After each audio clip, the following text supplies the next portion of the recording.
Forgot to unmute myself for a second there.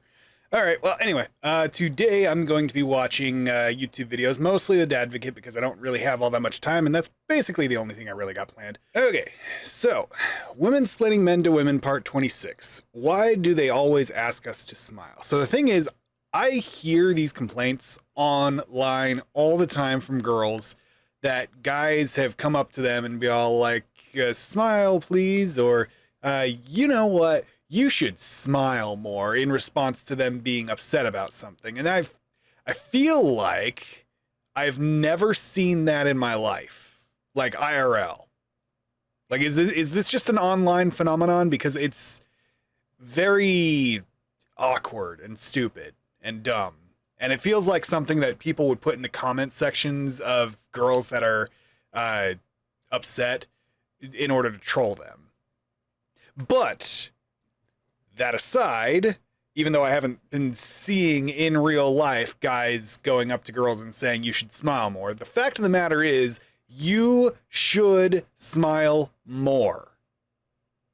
And I'm saying that right now because it is a physiological thing in your body that the more you actually physically smile, if you force yourself to smile, it won't be an immediate relief, but over time, you will actually get happier. Is just how the body works. And that never mind situations like actual clinical depression, and if you're in a legitimately sad moment that you need to experience and grieve and whatnot. Like, if you're just having a rough day, don't let it get to you. It is literally a matter of choice. You can choose to let it get to you, or you can force yourself to smile. And that might sound like it's unhealthy because of all the stupid people that think they know psychology stuff going around. There is a difference between forcing yourself to get through a really hard and serious trauma by ignoring it and pretending to be happy. That's bad. Don't do that. But if you're just generally not having a good day for like no real reason, it's just the day is just I don't feel all that great. Everything's just kind of meh. You can genuinely increase your mood by just smiling, by just choosing to actively be happy when there's nothing necessarily going wrong in your life. You're just having a meh day. It can become a great day. The only difference between those two states of being is your choice in the matter. You choose to either wallow in your misery of melancholy and nothingness, or you can choose to actively smile and be happy. You will actually make yourself happy if you choose to be. Not immediately, mind you, but gradually over time, if you stick to it, you will generally improve your mood. Moving on.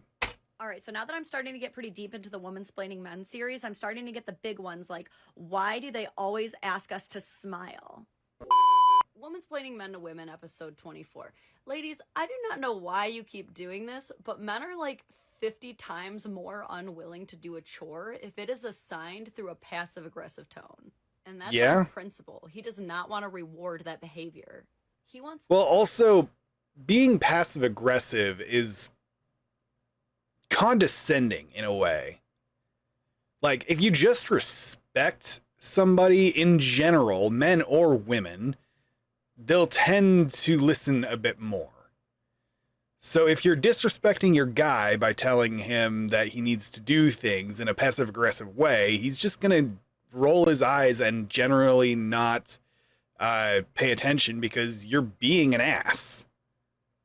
And it's disrespectful. If you ask genuinely for us to do something, no passive-aggressive, no, you should have already known to do this. No, just say what you want, communicate properly. It's going to get done. It's going to get done, and we'll all be happy and whatnot at the end of the day.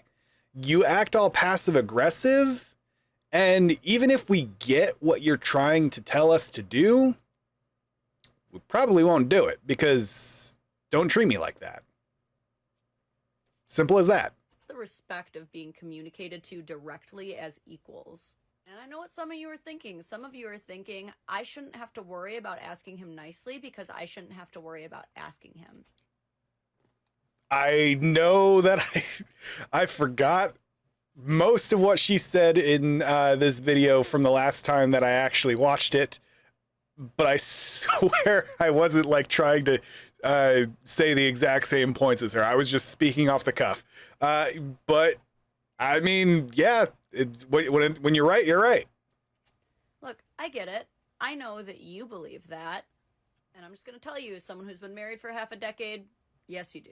You will always have different priorities. He will never know fully what you want. You will forever have to ask for things and advocate for yourself, or they will not be done. And you should. Like, when in the world was it given to you the expectation that people will just know what you want? Whether you're talking to a man or a woman, nobody is a mind reader. Like, I get that in some media it's portrayed that the perfect couple just knows each other so well that they can immediately act on anything that the other needs or wants in a moment without having to be told, because they just look and they like, I know that look. I know exactly what's going on. That doesn't happen until like years of being together. And even then, definitely not even, I don't know, 50% of the time will a person be able to catch on to everything.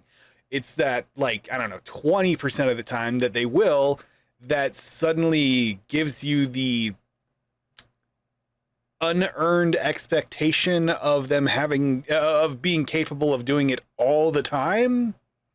Like, being a jerk, or they will definitely not be done. All right, so now that I'm starting to get pretty deep into the Womansplaining Men series, I'm starting to get the big ones, like, why do they always ask us to smile? And I've already gone over this. You should smile more, but also people shouldn't be a jerk about trying to cheer you up. Like, it's smiling more will help you, and some people are awkward. Them's the answers. And yeah, I got you. Shortest answer is because most of us are dumb. I know Yes. I'm not a guy, but like in general, collectively, we're all pretty dumb. It's basically it's basically been my general motto over my course of streaming so far. Time after time after time, I be dingus. Base level thought, when they see a beautiful woman with the weight of the world on her shoulders, is he just wants to see her happy. And unfortunately, a lot of guys just don't really have great game, so they'll just cut right to the chase and be like, smile, please. I mean, not a good move. I would never be that socially awkward about it because I know better. Like, it just, on its face, that sounds inept. Like, just generally, if you want somebody to smile more, shouting out, smile, please, that just seems like you don't know how people work, even in a little bit. But anyway, so I generally don't get that, but people do be awkward. I'm personally rather socially awkward, not necessarily because I'm shy or nothing, but because I just soft-spoken. Whatever the right terminology would be to mean that I'm more in my head than I am vocal. And because of that, I don't interact with people very much. Because of that, I don't have much experience interacting with people. And so in many cases, I can be socially awkward. But I'm not that inept. But that's why they're doing it. But don't worry, there are still plenty of men who are much better at that craft. And if you meet one of these men and you happen to like him, my best advice to you is to let him take I'm not that good at that craft. I mean, after all, you can't really blame these guys too much for wanting to see that beautiful smile. But guys, and there she is being better at the craft than I am. They don't like it. Womansplaining men and Then women again, episode she's also 27. not single. I If you give am. your man the cold shoulder instead of talking to him about whatever the issue was, you're just teaching him how to live his life without you. Mm-hmm. You might think he's suffering, but he's really just course correcting. And once a man changes course, he's gone. Womansplaining Men to Women episode 20. Okay, to go over that. Basically, if you have checked out, then there's only one of two reactions a guy can have, is that he will either check out too, or he will be very desperate to get you to check back in. And you don't want either of those things. So just if you want the relationship to stay going, if you want things to get better, the worst thing that you can do is check out. If you want the relationship to end, then yeah, check out. But if you check out, either he checks out too and your relationship is dead, or he's so desperate to get you to check back in that he becomes very unattractive to you. Because I've seen that plenty of times. People get girls tend not to like the guy that's really desperate and to have them around. Like, they want to be wanted, but they don't want to be so desperately wanted that it makes their man look pathetic. And so both instances of what both things that the guy would do in response to you checking out is basically the end of the relationship. So don't check out if you don't want the relationship to end. Stop using breaking up as... And this one. This is basically related to the previous one. If the relationship is being threatened to be ended over anything insignificant whatsoever, or even over some sort of thing that's actually serious, but like you're actively telling him that you do not want to put any, like, much more, hardly any more effort into maintaining this relationship anymore. And as far as I'm concerned, that means the relationship is over. Like, you may be using it as an idle threat because you're trying to get the guy to do something, and you think that this is some sort of leverage you can use, but it's not. This is a deal breaker outright, because the moment that you start threatening that you will leave over something is the moment that he realizes that you're not a ride or die. You're not there to be in a relationship with him. You're there to manipulate him into doing the things that you want him to do. And when he stops doing all of the things that you want him to do, then he has no value to you anymore. And then you're gone. Whether or not you mean it that way, that's what he takes away. That's what I take away. I am not going to respond to you threatening to break up with me in a favorable way, because that just tells me that our relationship is not worth working things out, at least not in your eyes. And if it's not in your eyes, why should it be in mine? A relationship shouldn't, you shouldn't end a relationship over trivial matters. And you certainly shouldn't threaten to break up a relationship over trivial matters. And the only things that I can think of that would be worth threatening to leave over would be infidelity and abuse. Other than that, like, I mean, I guess also if the spark is gone and you're not married yet. Once you're married, you have an obligation. You made a vow to work this out. But if you're just dating, then I guess if the spark is gone, the spark is gone. You haven't committed to marrying each other, so that's that then. But other than that, never, ever threaten to break up if you don't mean it, because the moment you say it is the moment I take it as inevitable. It's a threat. Not that I've ever really been the one to break up with most of my girlfriends. They've been the ones to break up with me. But nonetheless, none of them have actually made this threat. But as a guy, from my perspective, this threat means the relationship is over. It's just a matter of time. If what you are saying out loud is, I'm breaking up with you, but what you mean in your head is, I want to be with you, but I want you to fight for me. Stop being surprised when they don't fight for you. Men are very literal. When you say you're fine, you're fine. And when you say you're broken up, you're single now. Whenever people use "maybe we should just break up" as a motivator to elicit some certain behavior, it always reminds me of Daffy's last trick from Looney Tunes. In this episode, Daffy is so desperate to beat Bugs Bunny as being the best magician, I remember this. He eventually prepares the audience for a trick that Both can her only be talking about it and performed also once. seeing this Swallows episode a of bunch Looney gasoline Tunes. and gunpowder, swallows a match, and explodes for a final trick. That's exactly what you're doing when you use breaking up as an empty threat. You're trying to create this elaborate trick that's going to get this reaction that you want, but really you're just blowing everything up. There are no more tricks to try after that. So if what you really want is for him to put in more effort, for him to fight for you, just say instead of so. going straight to "I'm breaking up with you," try "I need you to fix this with me." Yes. If he knows you still want him, if he knows there's still something to fix, he can work with that. But don't let your man think he's single if you don't want him to act single. Also, those are the magic words. I think she's already said it before in a previous video, but "I need you" is the magic words to make anything happen with the guy that likes you. I need you to do this with me. I need you to help me with this. I need you to work through this with me. I need you in my life. Magic words. Absolutely magical words. I would do just about anything for my girlfriend if she asks me in that way. If she asks me, "I need you to help me with this," or something or other. "I need you" are the magic words to everything in a relationship. And "I will break up with you over this" is not. They are the cursed words that will destroy your relationship.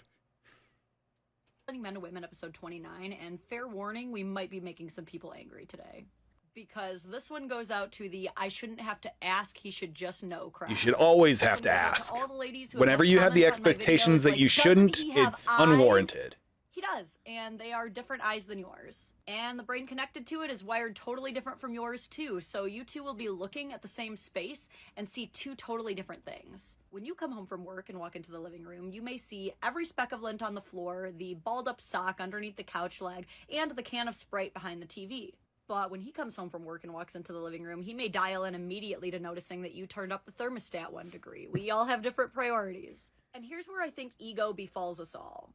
Us women, we really resent having to explain or ask for things that we believe should be obvious. And so we really resent having to say things like "I need you to do this," but in reality, "I need you." It was in this very video that she she says that "I need you" is the magic words. At the same time, men are conditioned not to address the chores that they've already done, because when they do, women tend to take it as them bragging or being passive aggressive.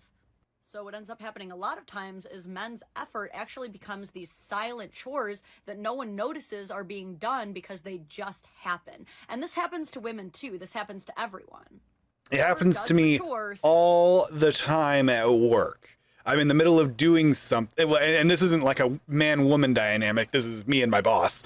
But like, I am almost always doing the thing that he's about to ask me to do. I mean, I'm right in the middle of doing it because I know that it needs to get done because our work is very repetitive. It's the same general this, and then this in this order. So I know, okay, he's doing this, I need to go do this. He's doing this, I need to go do this. I just got this done, I need to go do this. And I'm always, always, always on top of it. I've got the order down. I'm doing the things that he's about to ask me to do. He still asks me to do it while I'm in the middle of doing it. And so I'm like, rather than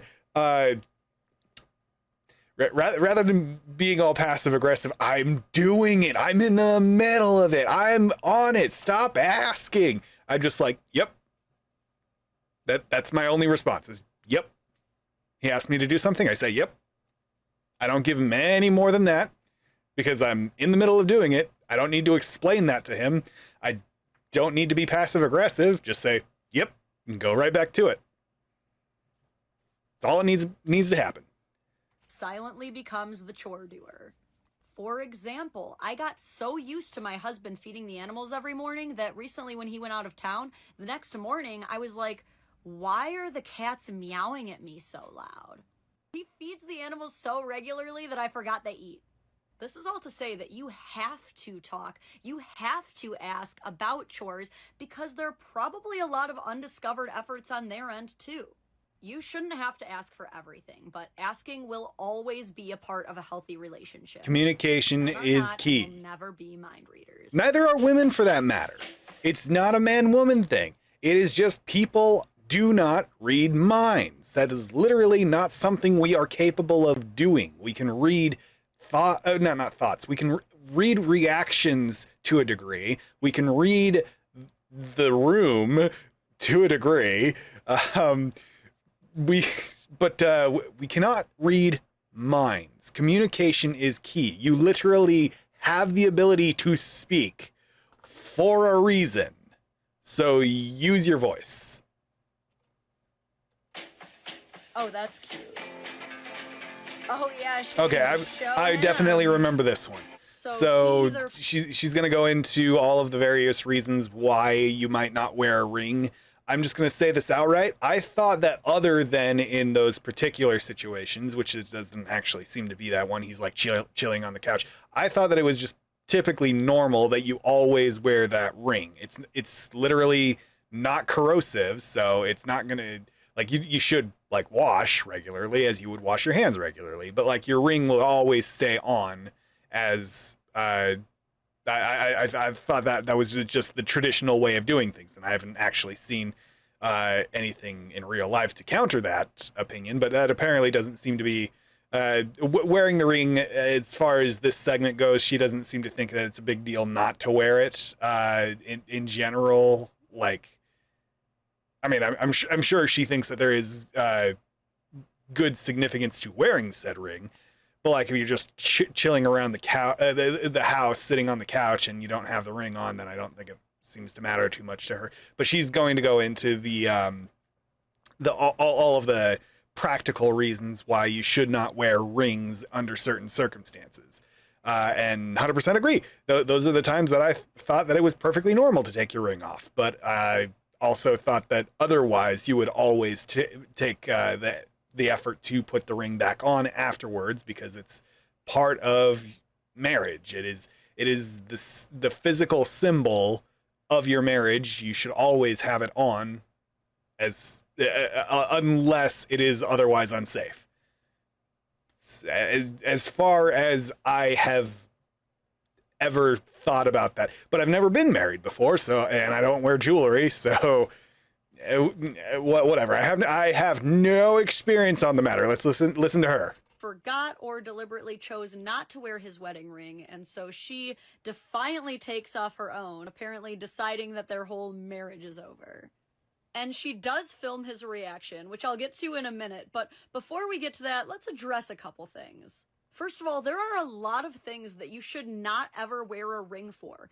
Did you know that there is a thing called a ring avulsion, which is where something gets caught in the ring, and if there's enough pressure, it can completely tear off your finger, at least cause major damage. And just FYI, if you're ever going to work in a shop with machinery and stuff, it is basically required that you go through the standard training where they tell you can't have long hair, you can't have jewelry and stuff like that. Your wedding rings have to come off if you're going to be using these machines, and so on and so forth. So this is all normal standard procedure stuff.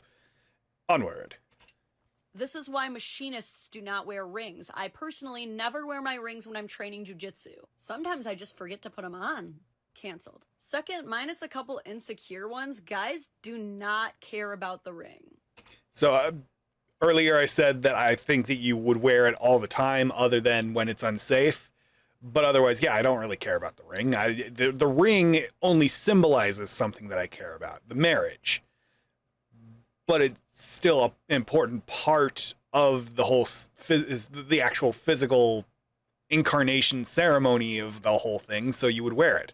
But I'm not going to be like showing it off all the time. And if I take it off for whatever reason that is legitimate to take it off for, I might forget to put it back on for a little while.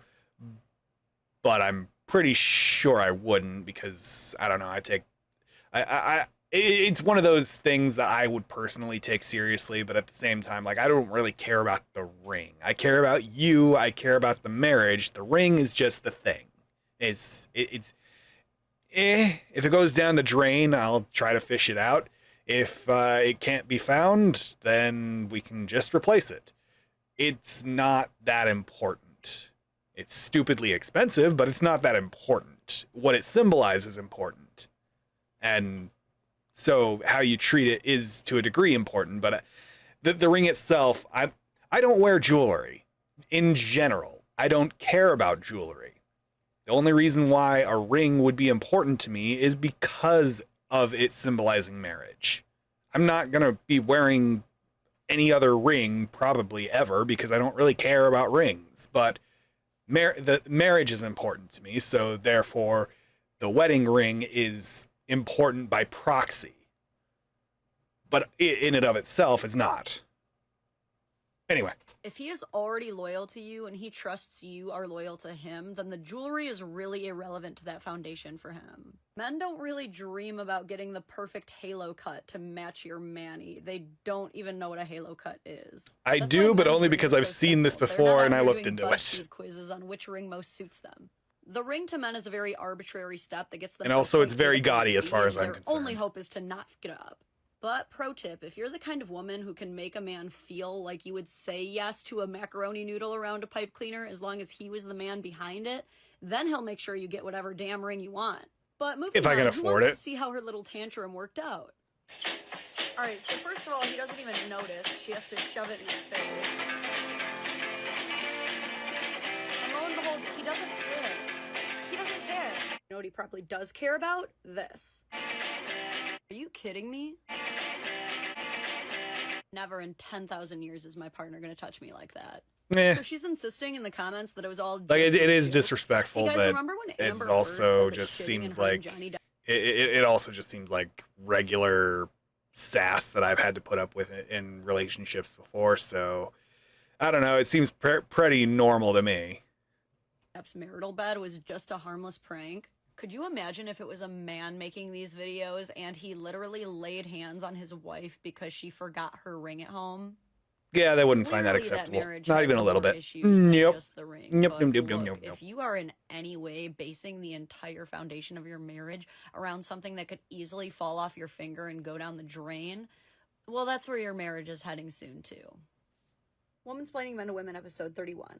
If a man opens up to you about something that he's ashamed of or something that he's done wrong, do not weaponize it against him. That was not for you to add to your arsenal of things to use against him in arguments later. But it has always happened. Things are not safe with you. Yep. You're teaching him that being vulnerable is only going to hurt him down the line, and he's not going to be the same guy after that. It's unfortunate, but that's just how it seems to be. Has anyone else noticed that wives are almost defiantly resistant to thanking their husbands for household tasks? I see it all the time on this platform. Women are like, I am not going to thank my husband for things that he is supposed to do. And look, I get it. I go into work every day, and when I do, there's not a parade in the street for me doing what these women love to call the bare minimum. My managers are under no obligation to thank me for doing my job. But when they do, I feel valued. Before I learned how to cook, my husband used to thank me for cooking when I simply made a pot of SpaghettiOs, and that made me feel valued. So... What? Okay. Hi, Crad. Apparently I'm wrong about something for nothing.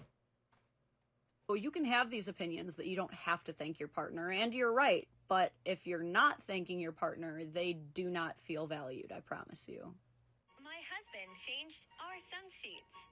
He doesn't understand howdy. He needs to change them. Okay, so I've seen that before. Crowd, have you seen that before? Do you know what's wrong? Because apparently it's stupid. It's very stupid. I had to go to the comments to figure out what was wrong. Apparently the sheets are upside down? That's the right way, so the kid can see the dinosaurs. Also, is there a wrong way? It gets worse. These women honestly believe that he did this on purpose as weaponized incompetence. This comment, liked by the creator, says, if y'all think she should be happy just because he changed them, y'all should look for new husbands. I ain't gonna have my standards on the floor. Well, considering that looked perfectly fine to me, I guess I have to get traded out. I am a bad spouse. Mommy, why doesn't Dad live with us anymore? Well, don't you remember the sheets, Jimmy? Yeah, that seems like an overreaction to me. I am deceased. Also, why, if it's just the sheet that's backwards, why did you bother flipping the whole mattress? The sheets, first of all, the sheets are not a big deal. Get over it. Number one. Number two, why would you flip the mattress to get the sheets the right side up? You could just move the sheets. I cannot stress The this logic enough. of some people is just Ladies, not logicking. redoing chores takes value away from your own life. I want you to really think about this, because every time you are redoing a chore based on preference, not based on need, you are devaluing your precious time. Every time you do that, you are telling yourself and others that this menial, trivial, tiny household chore that no one's ever really going to notice or care about is more important than finishing a project, reading that book you love, or even cuddling the partner you made this freaking kid with. You're saying there is nothing that I value more than fixing this stupid mattress. And I've talked about this in previous reactions to what she's been talking about, but there are times where you would redo a chore because somebody else did not do it right. But it's not about, it's not really about it not having been done the way you want it. It's that it hasn't actually been done, period. Like, if the dishes are done by somebody, but they leave a bunch of food caked on it and it gets dried on there and whatnot, that's not done. That needs to be redone. If the laundry gets washed and folded, but they left it in the washer machine for a day before they swapped it to the dryer, it's going to come out smelling real funky. Those need to be rewashed. But like, the way that they fold them is not a big deal. The how they arrange the dishes in the dishwasher is not important. It's just not. As long as they're clean, then good enough. And I mean, you might have done it differently. You might like it to be done differently, but you're only going to add to the list of all the itty bitty things that are annoying about your relationship from both angles. You will find it annoying that your standards are not met, and they will find it annoying that you have these stupid little standards that you're really butthurt about all the time. It's just your relationship will ultimately be better between you and other people if you do not hold them to your standard, just so long as they meet what is the acceptable standard. And the acceptable standard is that things are relatively clean. Other than that, who cares how the dishwasher is arranged? Who cares how the clothes are folded? As long as it's done, and you didn't have to do it because they did it for you. That was a kindness on their part, and you're sticking your nose up on there, on what they did because it wasn't done just how you wanted it. Well, do it yourself then. Listen, ladies, I'm serious. No more refolding towels. No more flipping mattresses. Go live your life. Okay, on to new ground. On the next video, which I have not seen yet. I've seen this one, but I have not seen this one. They don't want to play chase at all. They want to play tag. They want someone who's going to get them back. They want someone who's going to make them faster, stronger, more strategic. Someone who's going to challenge them. Husband why he hadn't put laundry away, and he got annoyed and boy. said they're your clothes. I chose violence. Oh boy. Then law. Okay, fair enough. On my side of the bed. How is that productive? You sleep there too. That's gonna affect you. Not hungry. Wow, the post-its. Matt, enjoy, bitch. Weird flex, but okay. Now I'm aware that over 1 million.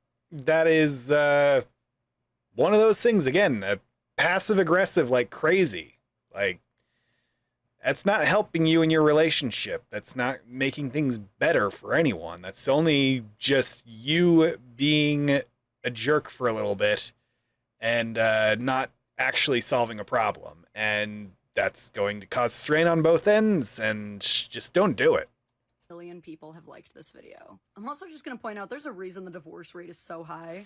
Let's start here. Now, this is the only context we get from his side. So personally, I'm kind of with him off the bat. I find the concept of someone else putting away my clothes kind of strange. I grew up in a house where everyone just put away their own clothes, and personally, I know if my husband tried that he would do it wrong, and I would just be frustrated not being able to find everything where I would put it, which is probably why a lot of guys would not enter this territory. It's a very personal and intimate task. She also clarifies in a follow-up video that he actually asked, why should I put this away when it's mostly your clothes, agreeing that he only had a couple pairs of socks in there and it was mostly her stuff. But her point is that you do things for your family, which I do agree with. But that reaction was insanely petty. Yep. In the self-proclaimed 3 to 4 days it took her to do all of this, they could have just had a civil renegotiation about what a fair and equitable distribution of laundry labor looks like. In a follow-up video, she claims that she can't talk to him, and this is the only thing that works for them. She also claims that doesn't look like it's this working. Move and fist bumped her afterward, and that it resolved everything. Like, at times like this, I wish I had a bullshit button where every time I hit it, it just goes, that's bullshit. Of all the things that have never happened, that has never happened. Because again, this is her making these claims. We haven't actually seen this husband in any of her videos verifying these claims. If we saw a man make a video where he bought food for everybody in the house except for his wife, and then it was like, nah, bro, she loved it, she was so sorry, we would be like, yeah, I want to see her say it. Now let's go to the comments to see more Olympic event levels of pettiness instead of simply and respectfully talking to their partners. This woman's husband left dishes in the sink, so she made a bunch of cinnamon rolls and then ate the centers. This woman hides her husband's pants when he leaves them lying around. How is that even related? Thinks it would be somehow easier to get an entire divorce and find an entirely new man. One of these days, remind me to do an entire video about this whole if my man acts up, I'm just going to go to the man tree and pick up. This is all stupidly petty. Going to be better for me fallacy that's going on right now. But here's unironically my favorite comment. My parents did that all the time. They're divorced now. I mean, that's it right there. That Some of these just women tells you really think exactly they're what better than happens. other women by creating this relatable content, but all I see are women telling on themselves and shitting on their partners. Pretty much. Guys, remember that once you get into the habit of publicly shaming your partner, you cannot simply unring that bell. You just made over 1 million people, including your friends and your family, see your husband as an incompetent piece of shit asshole. And for a lot of them, that's all he's ever going to be now. I'm just saying, some of y'all are trading the entire respect of your life partner for likes, and it's super fucking cringe. Okay, so I think I already talked about this before as well, but I found out that a relationship that I had a while back, she was always complaining to my little sister about things that she had issues with me. And I'm like, why the heck are you going to my little sister about all of this? Like, they certainly did not have a friendly relationship in that way. She just was complaining and my sister was there. But like, you never brought this stuff up to me until after it was, you were done with me. In fact, she never even brought it up to me at all. I just found out about it from other people who she talked to during the, like, apparently she liked how I cooked at first, but then she hated how I cooked because I didn't have enough variety in the ways I prepared things at the time. And I mean, okay, but you never cooked at all, period, ever, not once. Okay. Also, she complained about my finances, and going into our relationship, she knew, and I said that I don't make enough to support both of us. You need to get a job as well, and for now, my savings is good enough that I can support both of us for a while, but in that while, you need to get a job. We need to be able to support each other. That was the understanding going into the relationship. That was never met. And she complained about my finances. Anyway, so once again, the complaining behind the back of the husband thing, like, I wasn't the husband, obviously, I was the boyfriend, but yeah, it's a really, really shitty thing to do. Don't do it. Like, your relationship, if you want it to work out, talk to each other. Don't talk behind each other's backs to other people. And especially online where you're blasting it to the world. Hey. Oy vey. Men don't want to chase you. They don't want to play chase at all. They want to play tag. They want someone who's going to get them back. They want someone who's going to make them faster. That would be nice, stronger, more but strategic, I've someone come who's gonna not to expect challenge that. them. Like, imagine being a kid at a playground and another kid comes up to you and asks if you want to play, and you're like, what do you want to play? And they're like, chase. And you're like, cool, how's that go? I chase you, and then what? And then they're like, and then you just keep chasing me forever. What the shit is that? That's the most boring game ever. If you want to chase, chase back. If he wanted to, he would. Where does this phrase come from, and why do dudes hate it so much? So this phrase definitely originated on TikTok and rose to power around the same time as the weaponized incompetence surge, and it's become this empowering phrase that women use to remind each other that if their man isn't acting right, another man will. The problem is that, and the reason that a lot of men don't appreciate being put in this box, is that it's not that simple. Like, especially for neurodivergent dudes, of which there are many, just because they want to do something doesn't mean it gets done. Just like us, there are so many things that men want to do, but just like us, there are so many circumstances and variables in life that lead to those things not getting done for whatever reason. And so when the assumption is placed on them that the only reason it's not getting done is because they don't care or they don't want to help, that's kind of like a knife through the heart, you know? I know for a fact that every single one of you watching right now has something that you've always wanted to do that has still not come to fruition. And if I were to tell you that the only reason that that has not happened kind of why I'm for you streaming yet now, is because but you simply don't want it, I don't think you would agree. Fellow mothers of there are circumstances where I would say that if you want it, go for it.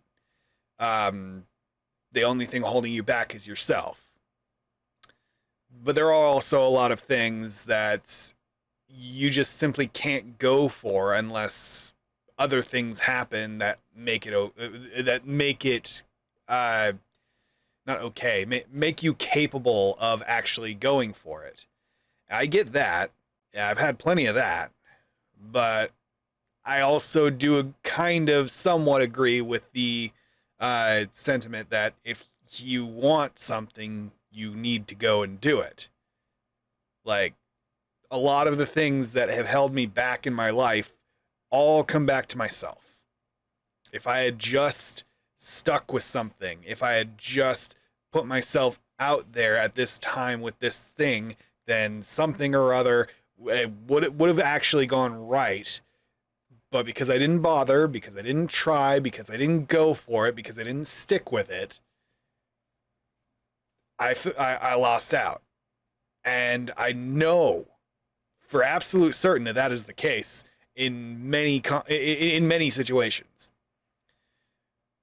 But again, this is talking more about relationships with men and women. And as far as that goes, then yeah, I definitely get that you can't just always do the thing you want to do. There are plenty of things that would hold you back. And so I think a good case in point would actually be with another one of my exes.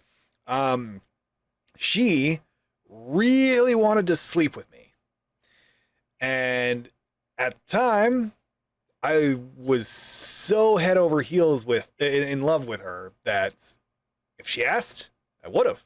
Absolutely. No hesitation. Because I wanted to be with her. She really wanted to be with me. And I thought everything was absolutely beautiful in our relationship. But I didn't go that last little bit that she wanted. She wanted to push a little further in our relationship.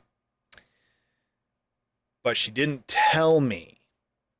She thought I wasn't interested because I wasn't pushing for that. And the only reason I wasn't pushing for that was because I didn't want our relationship to get screwed up, because I was trying to push too hard on things. I thought everything was beautiful. Everything was great. I wanted to keep going like that.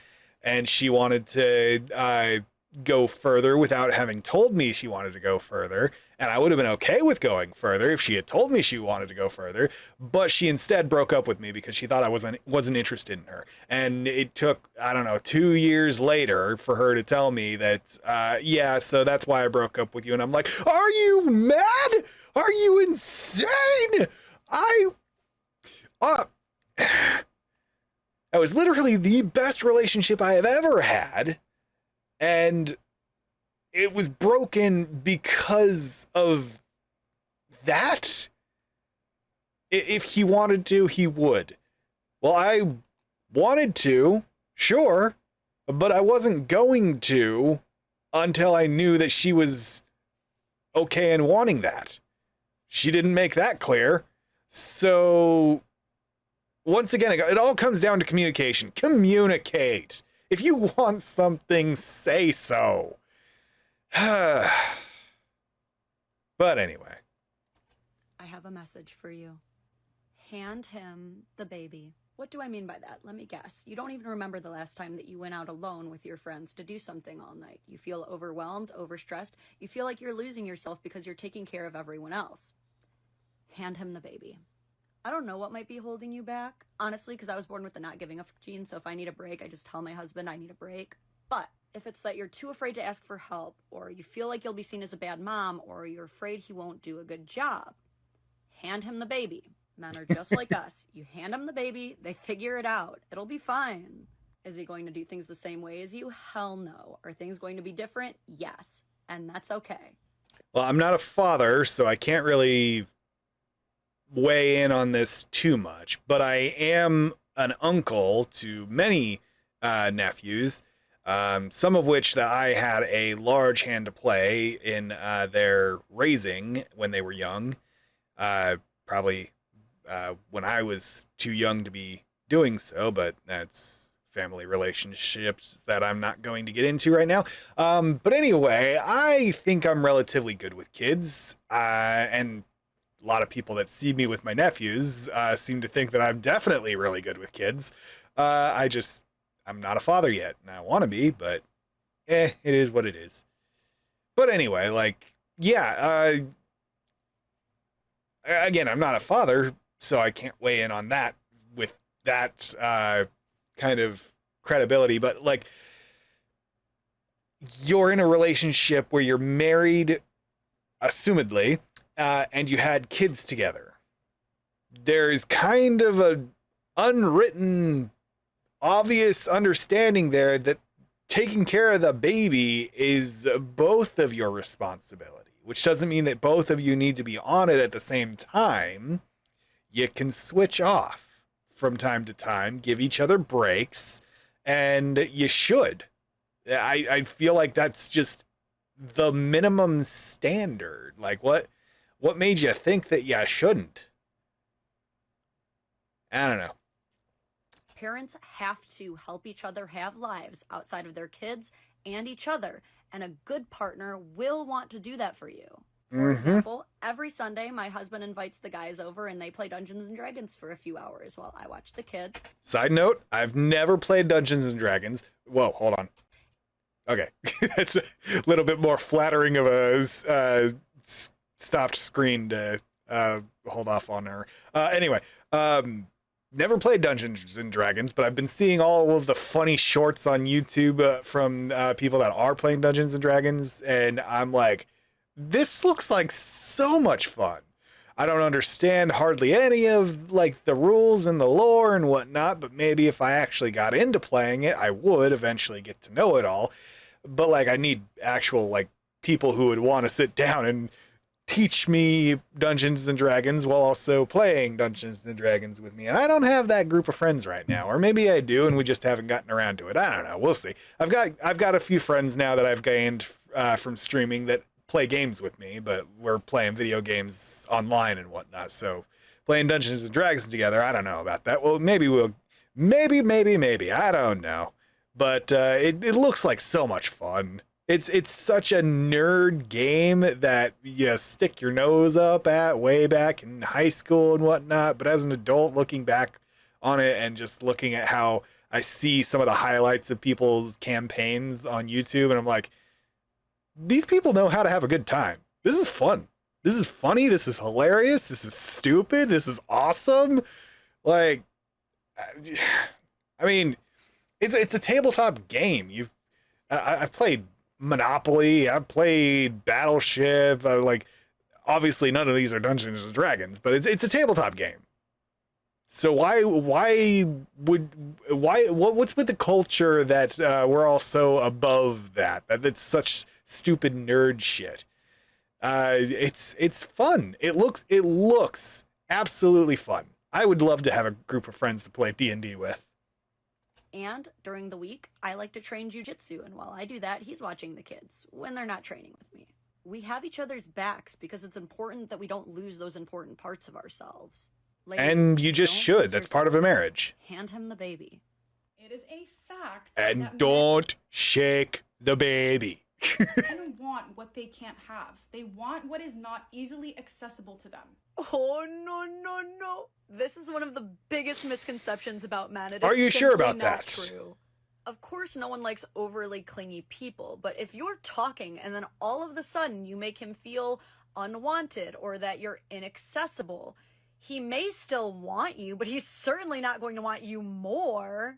When you Yeah, just no. pull out like that, it doesn't make him want to chase you. He's just a little bit confused as to why you're suddenly not talking to him when he thought you were a perfectly nice girl. Yeah, this is exactly what we were talking about before. Don't check out. You check out, the relationship's basically over. If you check out, he checks out.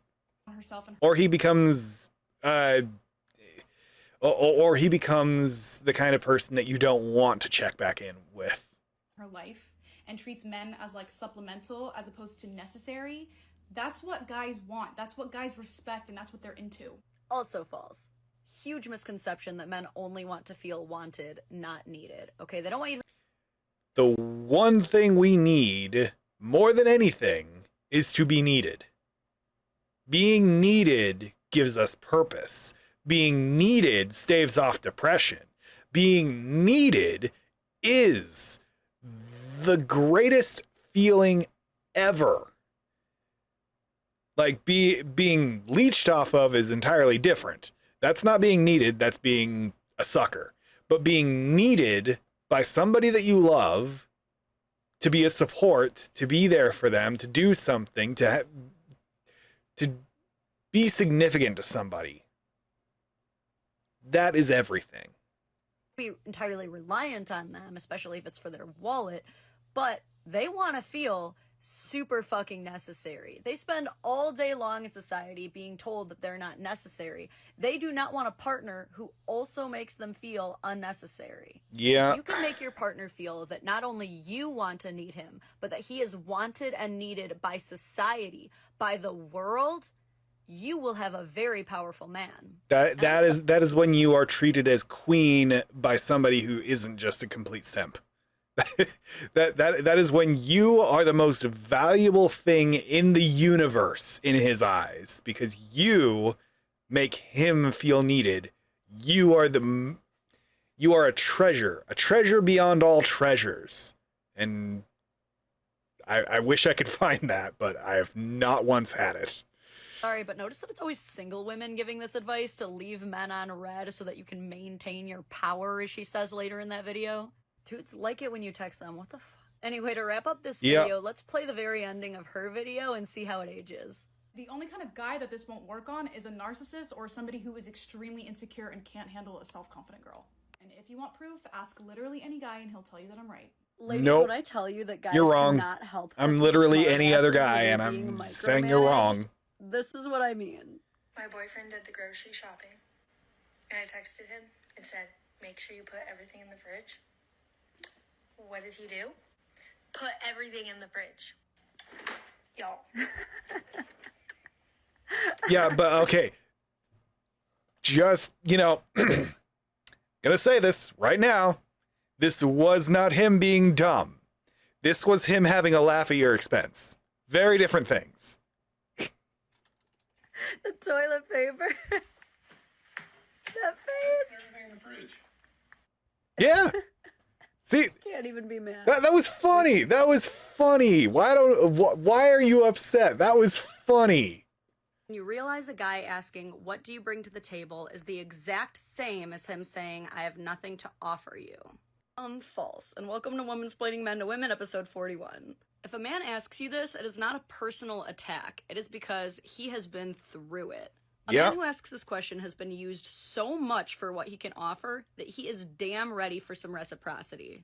And when you choose to deflect that question with attack or avoidance, that tells him everything he needs to know about the fact that the jig is up for you. 'Cause at that Pretty point, much. He knows the type of woman you are. This type of woman. A manipulator with her eyes on one thing. And serious question, are these guys affording your lifestyle or your desired lifestyle? Because if you rely on a man to provide that lifestyle, it's not your lifestyle, it's a lifestyle that's being provided for you, usually with conditions. So what he's also asking with that question is, why do you feel so entitled to such a high value lifestyle? And you can't just say, oh, because women have intrinsic value. Great. So then what makes you different than all of the other intrinsically valuable women? And don't get me wrong, you're allowed to choose which wealth class you will exclusively date in. You're allowed to set any standards you want. And so are men, which is why they can and should be asking you what you bring to the table to ensure that you meet theirs.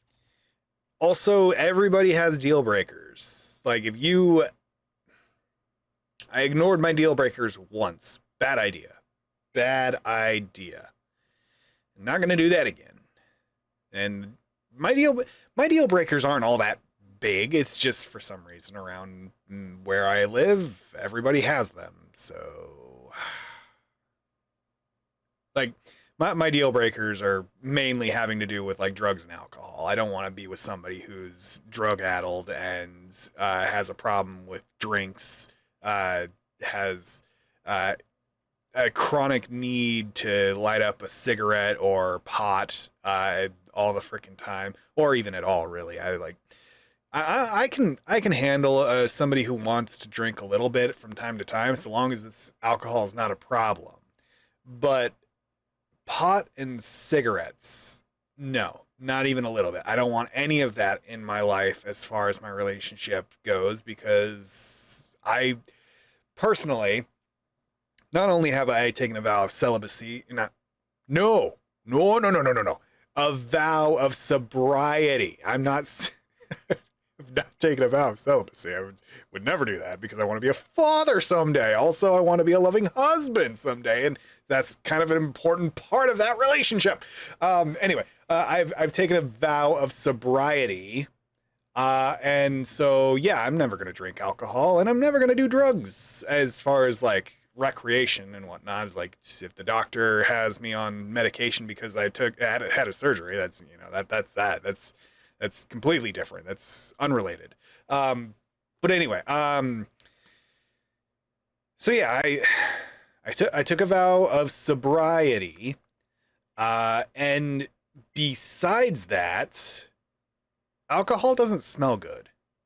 But even worse, cigarettes don't smell good. But even worse, pot smells god-awful. And I don't want to smell any of that on the person that's supposed to be the most attractive thing in the world to me, my wife. Or my girlfriend. With the prospect of becoming my wife. That's not something I want to that's not something I want in my life. That's not something that I want to I don't want to go up to my wife, smell that on her, and have to hold back from gagging. And she shouldn't have to feel like I'm disgusted by her either. It's not fair to either side, and so it's my deal breaker. I will not date somebody who does pot or smokes cigarettes. To a degree, you can drink. That's fine because that's manageable. Also, it doesn't smell that bad. It just doesn't smell good. But, like, the things that pot and cigarettes do to you, as well as excessive alcohol, I don't want that in my life. The smell of any of it is terrible, and I don't want any of it in my life. But the tier list is alcohol is somewhat tolerable, cigarettes are not, and pot is absolutely not. It's god-awful, terrible smell. I don't want that anywhere near me. It sucks that I have to smell it when I'm doing yard work and the neighbor lights something up. Hui. But anyway, so that's basically my deal breakers. And yet, because I live where I live, everyone's doing it. And so that's very unfortunate. Trying to find somebody to date that doesn't smoke pot around here is kind of very, very difficult. which is only one of many reasons why I'm still single, and I would really much like not to be, but I'm trying. I'm trying to put myself out there. We'll see. We'll see. Online dating certainly hasn't helped. I've tried it, but it's basically nothing but bots. And I did meet up with somebody about, I don't know, what, 3 months ago? But she had her own issues, and she lived like the entire state away anyway. But I drove to her. We went on a date. The date was fine, but I gave her my number, and she never called me. So, oh well. Like I mean, we were communicating over the dating app, and then I gave her my number in person because I thought she was fine enough. Though on the date, there were definitely some red flags, and I was like, I don't want to really pursue this. But if she calls me back, maybe we can get back together, go have fun, and maybe things will work out. But she never got back to me, so it didn't matter. All moot point.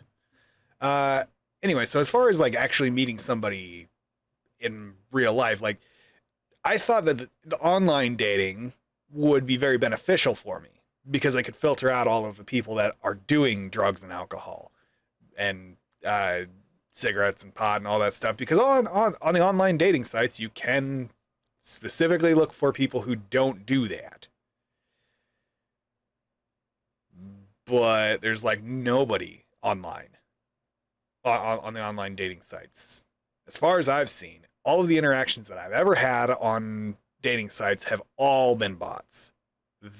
Well, with like the very, very, very rare exception. And I went on a date with one of those and that didn't work out. But anyway, like dating sites are absolutely trash right now. There's like nobody on them. And so what am I supposed to do? Where am I supposed to go? Who do I need to talk to who can introduce me to other people to talk to so that I can get into an area with people that don't do these things and I can actually like start looking for somebody? I don't know, man.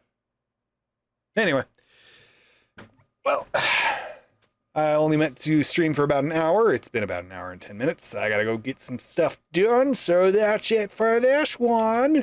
Didn't get too far into new Dadvocate content. I at least watched one new video, but I at least can set up, not set up, I can at least edit some videos for YouTube now on this stuff.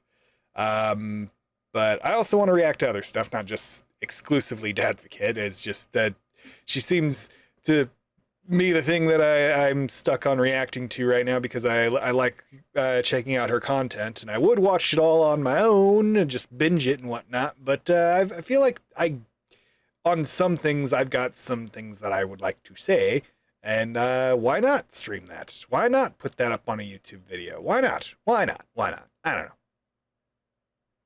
Anyway, so yeah, I hope you have a wonderful rest of your day.